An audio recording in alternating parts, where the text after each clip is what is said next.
नमस्कार, मैं हूं आपके साथ सुमित अवस्थी। आप सबको दशहरे की बहुत बहुत शुभकामनाएं। इस वक्त आप देख रहे हैं अपना पसंदीदा कार्यक्रम हम तो पूछेंगे। वो कार्यक्रम, वो मंच, वो प्लेटफॉर्म जो आपकी आवाज़ को, आपके सवालों को जगह देता है और उन सवालों को लेकर जाता है देश के बड़े लोगों तक, नेताओं तक। आज दो खास मुद्दों पर हम बात करने वाले हैं। पहला मुद्दा बयानों का है, बयानों पर छिड़े विवाद का है। बयानबाजी की वजह से क्या बीजेपी और बीजेपी की लीडरशिप की मुश्किलें बढ़ रही हैं? एक तरफ गृह राज्य मंत्री ने उत्तर भारतीयों को कानून तोड़ने का आदी बताकर मधुमक्खी के छत्ते में हाथ डाला, तो फरीदाबाद के दलित कांड पर विदेश राज्य मंत्री जनरल वीके सिंह ने यह कहकर बवाल खड़ा किया कि किसी कुत्ते को पत्थर मारा जाए तो इसके लिए सरकार को जिम्मेदार नहीं ठहराया जा सकता। हालांकि विवाद बढ़ने पर, विपक्ष का दबाव बढ़ने पर और लगातार लोगों के सवाल पूछे जाने पर दोनों ही नेताओं ने, किरण रिजिजू और जनरल वीके सिंह, दोनों मंत्रियों ने इस पर अपनी सफाई भी दी।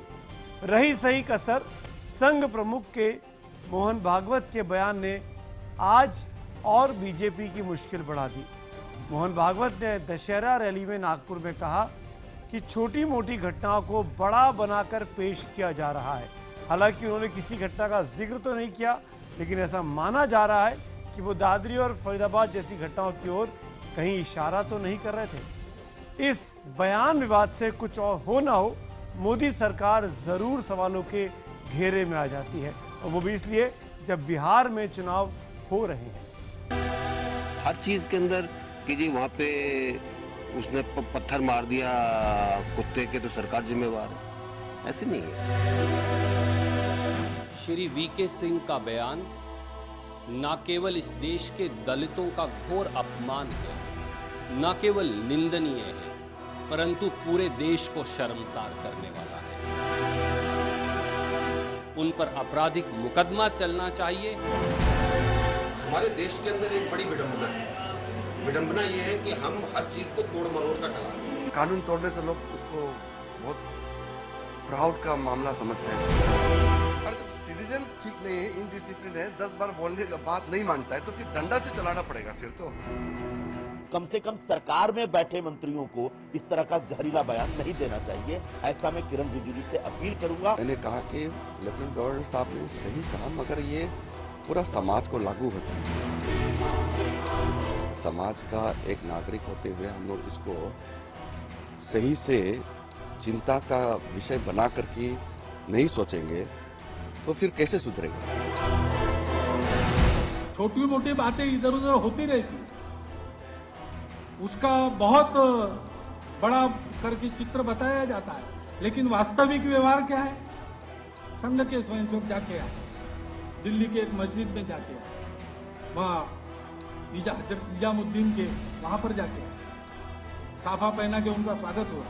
इस तरीके की घटनाओं पर वो छोटी मोटी घटना कहकर अपना दामन नहीं उठा सकते।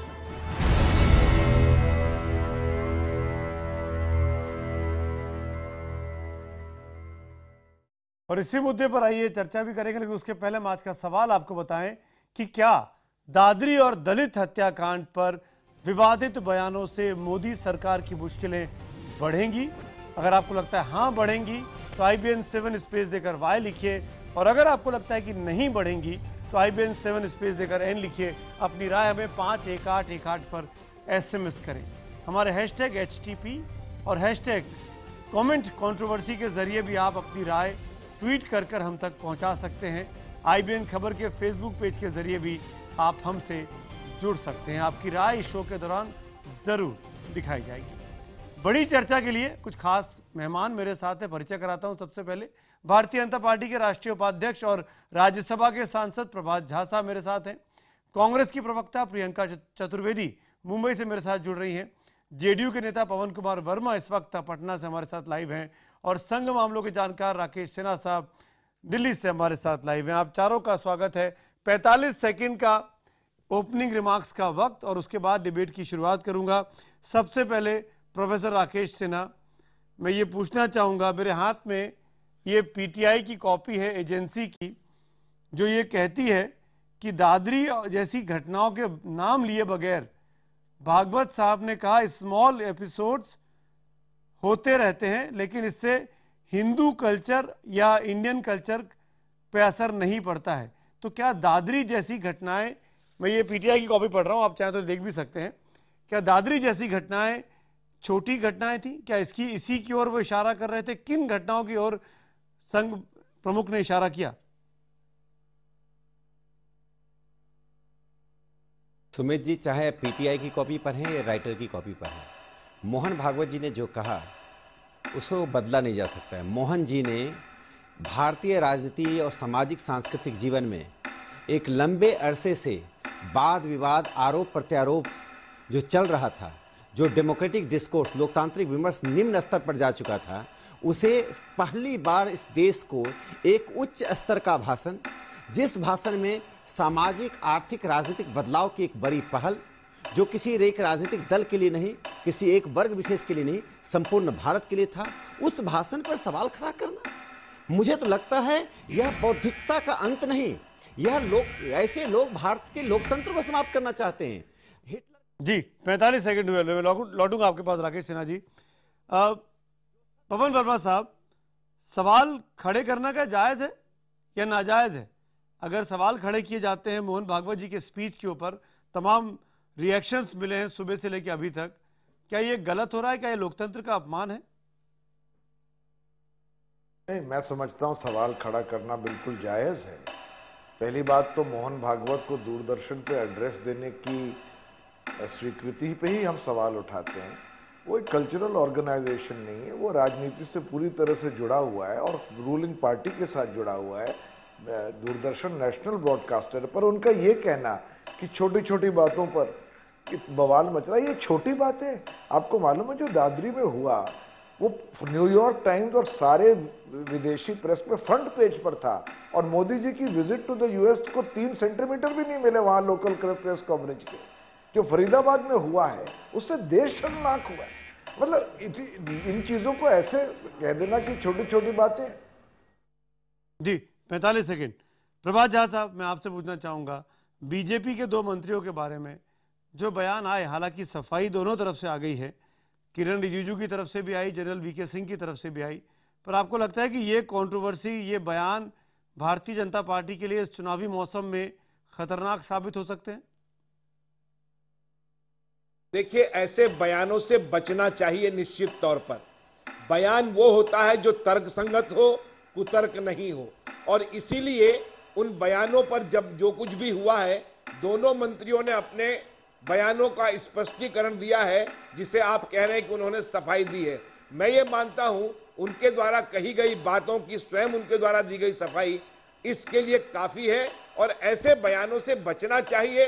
यह हमारा हाईकमान भी लगातार कहता है और करना भी चाहिए लोगों को। जी प्रियंका चतुर्वेदी, अब जब सफाई दे दी है, आपको लगता नहीं कि इस कंट्रोवर्सी को खत्म कर देना चाहिए, बजाय इसके कि लगातार दबाव बना के रखें और कांग्रेस पार्टी या तमाम विरोधी पार्टियां ये कहें कि जनरल वीके सिंह को हटाया जाए, इस्तीफा लिया जाए, इस कंट्रोवर्सी को यही खत्म कर देना चाहिए? प्रियंका।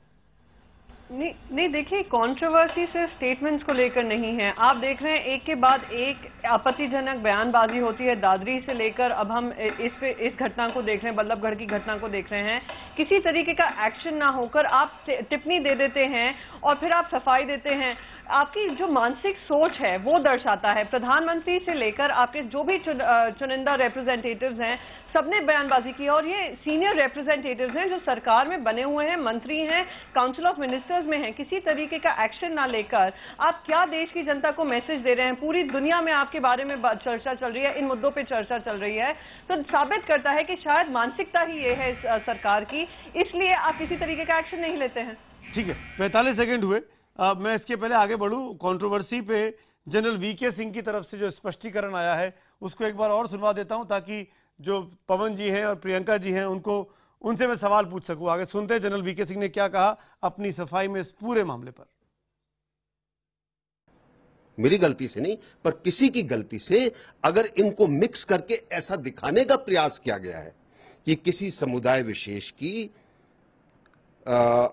इज्जत के अंदर कमी आई है या उनको ठेस पहुंची है, तो मैं उसके लिए माफी मांगता हूं। मुझे कोई संकोच नहीं है।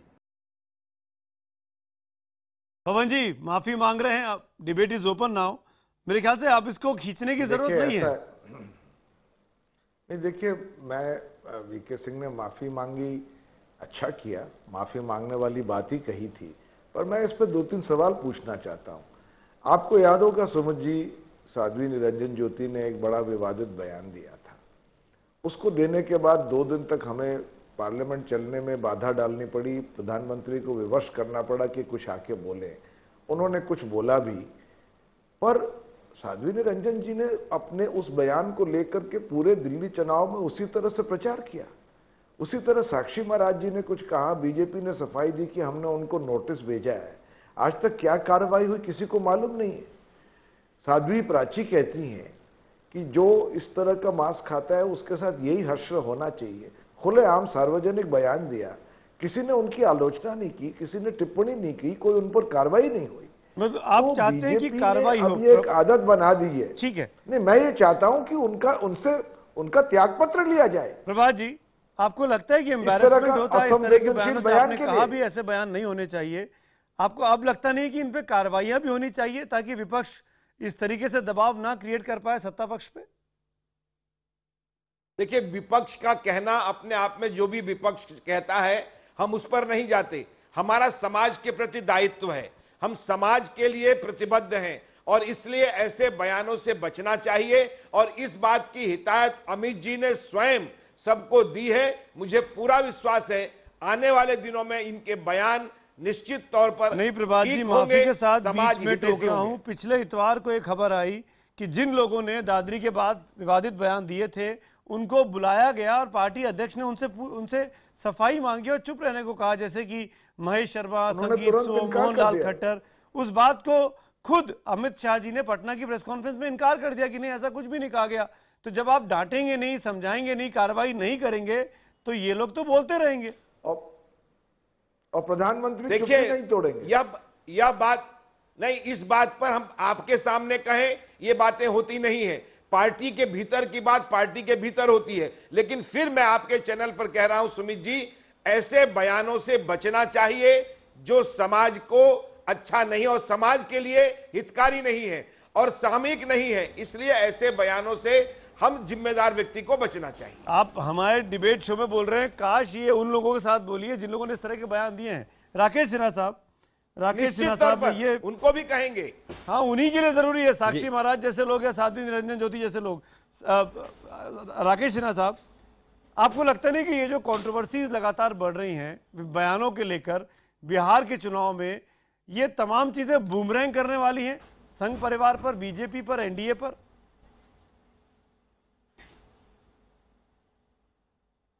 देखिए, मैं बिहार के चुनाव में स्वयं नहीं गया तो मैं बता नहीं सकता वहाँ क्या स्थिति है, लेकिन 2 बातें मैं कहना चाहता हूँ। भारतीय राजनीति में, राजनीति की बात मैं कर रहा हूँ, वहाँ अभिव्यक्ति का स्तर गिरा है। आपकी चाहे नीयत कुछ भी हो, यदि अभिव्यक्ति में सधे हुए शब्द, चुने हुए मुहावरे नहीं हैं तो शायद आपकी नीयत को भी वो गलत साबित करते हैं। इसलिए चाहे व्यक्ति किसी भी पार्टी का हो, पवन जी हमसे एग्री करेंगे या प्रियंका जी भी एग्री करेंगे कि आप 50-60 के दशकों का डिबेट देख लीजिए, उन नेताओं के भाषण देखिए, उनकी राइटिंग्स देख लीजिए। मुझे तो आश्चर्य लगता था वो कितना कैंपेन करते थे, दर्शकों को जानना चाहिए। एक एक व्यक्ति कितनी किताबें लिखता था, पर कब समय मिलता था। आप डीपी मिश्रा जैसे मुख्यमंत्री को देखिए, जो मध्य प्रदेश के मुख्यमंत्री थे, द्वारका प्रसाद मिश्र, उन्होंने नेहरू एपॉक पर किताब लिख दी है। इतनी ज्ञान है कि कोई पॉलिटिकल साइंटिस्ट नहीं लिख सकता है। आज स्थिति क्यों भिन्न हो गई है कि हम राजनीतिज्ञ, जो लोग राजनीति में हैं, उनके पास अध्ययन करते होंगे, मैं सब पे आरोप नहीं लगा रहा हूं, लेकिन क्यों बाहर की अभिव्यक्ति इस स्तर की हो रही है कि आने वाली पीढ़ी राजनीति से विरक्ति चाह रही है? ऐसा क्यों हो रहा है? जब भी एंटी पॉलिटिक्स को अभियान होता है, मेरे पास एक बहुत सिंपल सा, मुझे लगता है इसके लिए कांग्रेस की बहुत बड़ी जिम्मेदारी है इस डिबेट को नीचे गिराने के लिए। राकेश जी, मैं मानता हूं कि पॉलिटिकल डिस्कोर्स जो है उसका स्तर बहुत गिर चुका है। मैंने 1950, 60, 70 का तो डिस्कोर्स नहीं देखा, लेकिन जो पढ़ा आपने उसके बिल्कुल हम इसका कंपेयर कर सकते हैं। लेकिन अगर आज की तारीख में जो लोग इस तरह की बयानबाजी करते हैं, अगर उनके खिलाफ कार्रवाई करनी शुरू की जाए, जैसे कि पवन वर्मा कह रहे हैं, जैसे कि प्रियंका चतुर्वेदी की पार्टी कह रही है, तो शायद एक को आप डांटेंगे, एक को फटकार लगाएंगे, एक पे कार्रवाई करेंगे तो 10 अपने आप चुप हो जाएंगे। जब तक ये नहीं होगा, जब तक कड़ाई से नहीं बरता जाएगा, तब तक बयानबाजी जाने अनजाने चलती ही रहेगी। प्रियंका कुछ कह रही थी आप। मैं यहाँ पे दो चीज कहना चाहती हूँ। प्रभात झा जी ने कहा कि अमित शाह ने अब प्लीज राकेश सिन्हा जी, मैंने आपकी बात सुन ली, प्लीज अब दूसरों को भी बोलने का मौका दीजिए। मैं बस दो चीज कहना चाहूंगी। प्रभात झा जी ने ये कहा कि पिछले हफ्ते अमित शाह ने सबसे कहा कि अपनी जबान पे लगाम दें। मैं उनसे पूछना चाहती हूँ उसका कुछ असर हुआ? तो अगर किसी तरीके का असर नहीं हुआ तो सवाल तो अब आपकी लीडरशिप पे भी उठ खड़े होते हैं कि अगर आपके प्रधानमंत्री की बात कोई नहीं सुन रहा है, अमित शाह जो पार्टी के प्रेसिडेंट है उनकी बात नहीं सुन रहा है, या सवाल ये पूछना चाहिए कि ऐसा क्या उन्होंने बंद कमरे में कहा इन लोगों को? क्या उनकी कोई ये कहा कि जब तक बिहार में चुनाव चल रहे हो इस तरीके की टिप्पणी ना की जाए, अपनी जो हमने विकास का मुखौटा पहना हुआ है उसको बिल्कुल बरकरार रखना चाहिए। दूसरी चीज मैं प्रभात झा जी से पूछना चाहती हूं कि पिछली बार भी आपने साक्षी महाराज को शो कॉज नोटिस दिया था। मैं पूछना चाहती हूं क्या एक्शन लिया गया उस शो कॉज नोटिस के बारे में? शो कॉज नोटिस के बारे में बहुत अखबारों में छपवाया, उसके बाद क्या कार्रवाई हुई कोई नहीं जानता। तो जो बंद कमरों में कार्रवाई होती है और उसके बाद भी इस तरीके की टिप्पणियां सुनाई देती हैं, तो उससे यही लगता है कि शायद इन लोगों की सराहना की गई कि आप जो काम कर रहे हैं उस पर लगे पड़े रहिए। बिल्कुल, प्रभात जी जवाब देंगे। निश्चित तौर पर प्रियंका जी बहुत समझदार हैं और वो मेरी पार्टी के बारे में बहुत अच्छा जानती हैं। पॉलिटिकल क्या करना, यही दुर्भाग्य है देश का। हर चीज में पॉलिटिक्स, पार्टी क्या करेगी क्या नहीं करेगी, पार्टी अपना विचार कर रही है। साक्षी महाराज को नोटिस दिया, नोटिस के बाद क्या हुआ, ये क्या पार्टी के भीतर की बात है? आप बताती हैं क्या किसी को?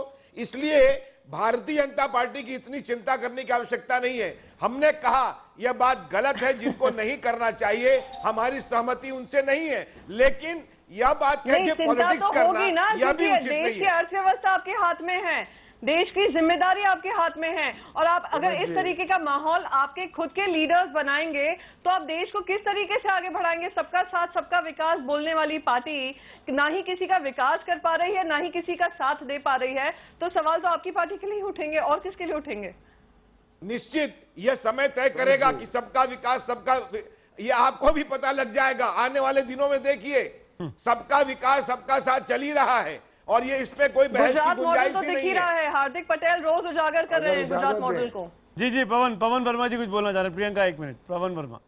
नहीं, मैं प्रभात झा जी जो कह रहे हैं, और पहले मैं ये कहना चाहता हूं, मैं राकेश जी की बात से सहमत हूं कि राजनीतिक अभिव्यक्ति में गिरावट आई है, पर मैं एक और सवाल पूछना चाहता हूं। प्रभात झा जी कह रहे हैं कि क्या कार्रवाई हमने की है, पर वो अगर उसका कोई हमें सार्वजनिक उसके कोई सबूत ही ना मिले। एक गालिब का शेर है, रगों में दौड़ते फिरने के हम नहीं कायल, जब आंख ही से न टपका तो फिर लहू क्या है? भाई दिखाई तो दे कि आपके अंदर पार्टी में जो आप काउंसलिंग कर रहे हैं, लोगों को समझा रहे हैं, उसका असर क्या है? दादरी के बाद ये एक उम्मीद थी कि प्रधानमंत्री शायद इस पर कुछ बोलेंगे, आखिरकार राष्ट्रपति जी को बोलना पड़ा, और राष्ट्रपति जी बोले, उसके बाद उनकी आड़ में प्रधानमंत्री जी बोले 11 दिन के बाद। पर पवन जी मेरा उस पर आपसे काउंटर क्वेश्चन ये है, अरुण जेटली, राजनाथ सिंह सबके बयान आ गए थे, प्रधानमंत्री के बयान की उम्मीद आप क्यों कर रहे थे? देश के रक्षा मंत्री बोल रहे हैं, देश के गृह मंत्री बोल रहे हैं, वित्त मंत्री बोल रहे हैं। मैं आपसे काउंटर क्वेश्चन, सुनिए जी, मैं आपसे काउंटर क्वेश्चन पूछता हूं। अगर ये सब बोल रहे हैं तो प्रधानमंत्री क्यों चुप है? जो चीज राजधानी से चंद किलोमीटर दूर एक आदमी को जिंदा जलाने की बात देश में ही नहीं विदेश में सुर्खियां बन चुकी है और देश की छवि का सवाल है, उस पर प्रधानमंत्री क्यों नहीं अपनी चुप्पी तोड़ सकते? आखिरकार क्यों, क्या व्यवस्था है कि अपने मंत्रियों से बयान दिलवा दें और वो भी कुछ दिनों के बाद? राकेश सिन्हा बोलना चाह रहे हैं। वो व्यवस्था क्या है राकेश जी? क्या वो सम्मिलित है उससे? मैं तो सिर्फ चयनित बयान, नहीं, चयनित बौद्धिकता पर और चयनित धर्मनिरपेक्षता पर सवाल खड़ा कर रहा हूं। पूछिए पवन जी से कि प्रशांत पुजारी कौन है, पूछिए प्रियंका जी से प्रशांत पुजारी कौन लड़का था। हाँ, मैं बिल्कुल जवाब दूंगी इसका, मुझे 2 मिनट दीजिएगा जवाब देने में। पर भी जात, अरे मेरी बात सुन, मैं हाँ, आप 4 मिनट ले लीजिए, मुझे 30 सेकंड बोलने दीजिए। मैं तो सिर्फ एक सवाल कर रहा हूं, किसने कहा था मौत का सौदागर? किसने कहा था जहर की खेती करते? किसने कहा था चाय वाला है? सामंतवादी राजनीति करने वाले लोग, वंशवादी राजनीति करने वाले लोग कभी भी विमर्श को सही दिशा में नहीं ले जा सकते। जब तक कांग्रेस वंशवाद से बचा रहा, कांग्रेस ने डिस्कोर्स का स्टैंडर्ड सेट किया। मैं तो द्वारका प्रसाद मिश्र, मैंने दीनदयाल उपाध्याय जी के पॉलिटिकल डायरी की बात नहीं की, जिसे हर पार्टी के कार्यकर्ता को पढ़ना चाहिए। और मैं एक बात, अंतिम बात 10 सेकंड, ठीक है, राकेश जी की बात खत्म होगी तो बोलिएगा। प्रियंका जी सुन लीजिए, अरे मैं पूरा कर लूं, मुझे पूरा करने दीजिए। प्रियंका, राकेश जी खत्म करने में आपको मौका दूंगा, don't worry. Priyanka, you will get your chance. बिना 10 सेकंड, इटालियन जर्सी काओ, मुझे 10 सेकंड चाहिए, मुझे 10 सेकंड चाहिए। क्या बात कर रही हैं? आप बड़ी बड़ी बातें आकर करते हैं। सिन्हा जी प्रोफेसर हैं, अरे मेरी 10 सेकंड तो ले लीजिए। तरीके की जिम्मेदारी होनी चाहिए। नहीं, क्यों मैं आपको बोलने दूं? अरे मैं प्रोफेसर नहीं हूं, आप इसकी चिंता मत कीजिए, जो मैं कह रहा हूं उसका जवाब दीजिए। सवाल उठाते हैं सुमित, मुझे नहीं, बोलने का मौका नहीं। प्रियंका, मैंने कहा आपको कि मैं आपको मौका दूंगा। 10 सेकंड राकेश सिन्हा को बोलने दीजिए। I will surely give you a chance. Bill बोलिए राकेश जी, पूरी करिए अपनी बात। अरे दीनदयाल उपाध्याय जी ने एक पॉलिटिकल डायरी लिखी। दीनदयाल उपाध्याय जी ने पॉलिटिकल डायरी लिखी, उसका प्रीफेस किसने लिखा? संपूर्णानंद ने लिखा, जो कांग्रेस के बड़े नेता थे। अरे विमर्श ये कीजिए जो आज मोहन भागवत जी ने कहा कि संवाद को हम हर स्तर पर ले जाएं, विरोध होगा, यूनिटी ऑफ अपोजिट्स की बात करें जी। यह भारतीय संस्कृति की विशेषता रही है कि यूनिटी ऑफ अपोजिट्स। ठीक है, राकेश जी प्रियंका जवाब दे रही है, को बढ़ाना चाहती हैं। पवन जी 1 मिनट, प्रियंका जवाब दे दीजिए। प्रियंका बोल लिया, दूसरों को भी बोलने का मौका बोलिए प्रियंका जी, बोलिए जी। बहुत बड़ी बड़ी बातें कही हैं, प्रोफेसर हैं आप, शायद ये भी जानते होंगे कितनी किताबें जवाहरलाल नेहरू जी ने लिखी। और जब उनका पहला पार्लियामेंट का जब शुरुआत हुई थी, उनकी कैबिनेट में दूसरे पार्टीज के लोग भी शामिल थे। तो आप हमें ज्ञान ना दीजिए किस तरीके का स्तर होना चाहिए। दूसरी बात आपको याद दिलाना चाहूं, 2002 से जो गिरता हुआ स्तर हमें सामने दिख रहा है, वो सबके सामने है। देश की जनता ने देखा है, सबने देखा है। तो आप जिम्मेदारी सिर्फ एक पार्टी पे ना लगाइए। तीसरी चीज मैं आपसे कहना चाहती हूं, आपने प्रशांत पुजारी पे सवाल उठाया। मैं आपको याद दिला दूं, प्रशांत पुजारी का जो भी हादसा हुआ है, उसमें जो भी आरोपी हैं सब पकड़े गए हैं। उसमें से कोई आरोपी कांग्रेस का नहीं है। जिस तरीके से दादरी के एपिसोड में 11 से 8 लोग भारतीय जनता पार्टी से रिलेटेड हैं, कर्नाटका में कोई कांग्रेस का नुमाइंदा नहीं है। दूसरी चीज आपको याद दिलाना चाहूं, कांग्रेस के कोई भी ऐसे प्रवक्ता नहीं है, या कोई भी ऐसा मिनिस्टर नहीं है, या कोई भी ऐसे जिम्मेदारी वाला लीडर नहीं है जिसने आपत्तिजनक बयानबाजी की हो, जिस तरीके से हमने दादरी के बाद आपके यूनियन मिनिस्टर से लेकर काउंसिल ऑफ सोनिया गांधी जी कर देते हैं, सोनिया जी और राहुल जी बयान देते हैं। अभी भी हम जब सुप्रीम लीडर लास्ट 30 सेकंड में वाइंड अप करना होगा, लेकिन पवन जी कुछ बोलना चाह रहे हैं। पवन वर्मा, प्रियंका जी 1 मिनट, आपको मौका दिया। ने प्रशांत पुजारी के ऊपर क्यों नहीं बोला? मैं पूछना चाहता हूं कि नीतीश कुमार, लालू यादव, सोनिया गांधी, प्रकाश कारत, वृंदा कारत ने प्रशांत पुजारी पर क्यों नहीं बोला? और अपराध का खून है तो प्रशांत पुजारी का खून नहीं है क्या? हिंदू सेंटिमेंट नहीं भड़केगा? पवन वर्मा कि नीतीश कुमार के लिए प्रशांत पुजारी। राकेश जी, प्रियंका जी 1 मिनट, पवन वर्मा प्लीज, पवन वर्मा जी बोलना चाह रहे हैं। उसके बाद आखिरी खबर प्रभात झा। राकेश जी, प्रियंका जी प्लीज, राकेश जी, प्रियंका जी प्लीज, सोचकर अफसोस होता है। प्लीज पवन वर्मा। देखिए, अभी राकेश जी ने कहा कि विमर्श का स्तर बड़ा ऊंचा था, और मैं उनसे सहमत हूं। श्यामा प्रसाद मुखर्जी थे, दीनदयाल उपाध्याय थे, अटल बिहारी वाजपेयी थी। उनकी कविताओं का उनके अनुरोध पर मैंने अनुवाद किया था। मैं उनसे पूछना चाहता हूं कि ऐसी बौद्धिक गुणवत्ता अमित शाह में क्या है? केवल साम दाम दंड भेद की राजनीति कर रहे हैं। ये बीजेपी का स्तर गिरा है, और इसीलिए आज ऐसे तत्वों को संरक्षण मिल रहा है।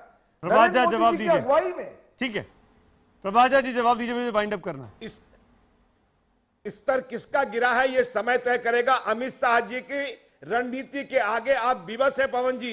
दुर्भाग्य से आप रिवेंजफुल टॉक कर रहे हैं, ये विमर्श नहीं है। देश, ये विमर्श सरकार नहीं है, चलाना आसान है, देश चलाना मुश्किल है। देश इसीलिए कह रहा हूं कि अब ये खिसियाहट है आपकी, और ये खिसियाहट में नहीं, राकेश जी ने जो बात कही है, बिहार चुनाव हम जीत रहे हैं, आप क्यों परेशान हो रहे हैं? मैं देख लूंगा 8 तारीख को कौन जीतता है। मैं माफी के साथ प्रभात जी, पवन जी, प्रियंका एंड राकेश जी, शुक्रिया आप चारों का अपना वक्त निकालने के लिए। लेकिन जो कुछ हो रहा है भारतीय राजनीति में, वो इन दिनों हर कोई घटना को सीधे तौर पर राजनीतिक तौर पर बिहार के साथ जुड़कर देखा जा रहा है, क्योंकि बिहार में दोनों तरफ का, चाहे वो एनडीए हो, चाहे वो ग्रैंड अलायंस हो, महागठबंधन हो, दोनों का सब कुछ दांव पर लगा है। इसलिए एक एक बात को, एक एक शब्द को पकड़ा जा रहा है, तूल दिया जा रहा है, हवा दी जा रही है। अब वक्त हो चुका है हमारे आज के एसएमएस पोल के नतीजों का। हमारा सवाल था कि क्या दादरी और दलित हत्याकांड पर विवादित बयानों से मोदी सरकार की मुश्किलें बढ़ेंगी? 63% लोगों ने हाँ में जवाब दिया है, 37 ने ना में जवाब दिया है। यानी बड़ा दर्शक वर्ग ये मानता है IBN7 का कि ये जो बयान आ रहे हैं ये भारतीय जनता पार्टी के लिए अच्छे नहीं हैं, मुसीबतें बढ़ाने वाले हैं। तो बीजेपी के लिए ये वक्त इंट्रोस्पेक्शन का भी है, कम से कम इस एसएमएस पोल के जरिए उन तक ये बात पहुंचनी चाहिए।